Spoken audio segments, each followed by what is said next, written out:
Hello and welcome back. So, yesterday, the 16th of July, for the first time ever, Doctor Who was going to be played by a lady, Jodie Whittaker. Now, let's get the formalities out of the way first, before we get on to the crux of the matter here. I wish Jodie Whittaker all the success. I don't particularly care if Doctor Who is male or female. It doesn't matter.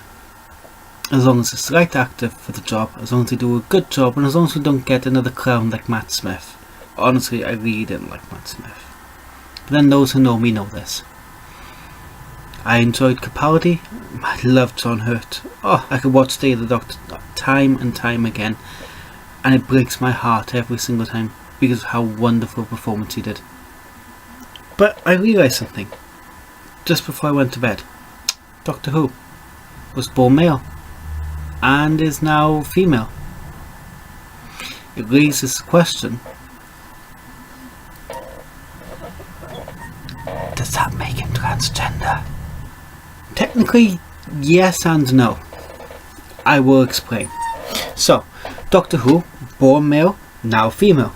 He has physically changed his sex from male to female. Makes him a trans woman. However, a regeneration is not exactly a transition. I don't believe he's had any choice in what he was going to become. I know that a song can focus on dress size, and that's always a good option. Wish we could all do that. But what it does do is it raises a lot of issues for transgender people, without I think intentionally doing so. I know this is going to seem like a bit of a stretch, so please stay with me on this, okay? We have Doctor Who. Doctor Who, a Time Lord, a being who never truly knows who they are. Doctor Who is a creature that can change its own image, personality, even in its most dominant traits can be changed and manipulated. And there's normally people around that then have to deal with that. They have to see the Doctor not just change physically but mentally as well. The most perfect example of this is going to be the clip I'm going to show you. Right about, if I can get to work, now.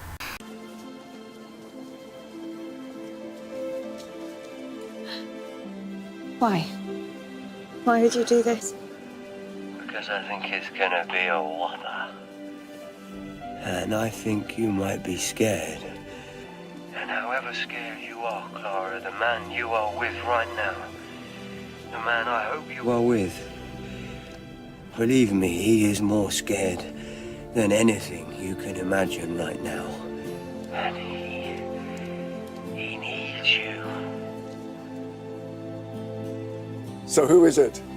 Is that the Doctor? Is that the Doctor? Yes. He sounds old. Please tell me I didn't get old, anything but old. I was young. Oh, is he grey? Yes? Clara, please. Hey, for me. Help him. We had Clara Oswald, who was the companion of Matt Smith's Doctor, Doctor 13. It bothers me so much. John Hurt is a Doctor.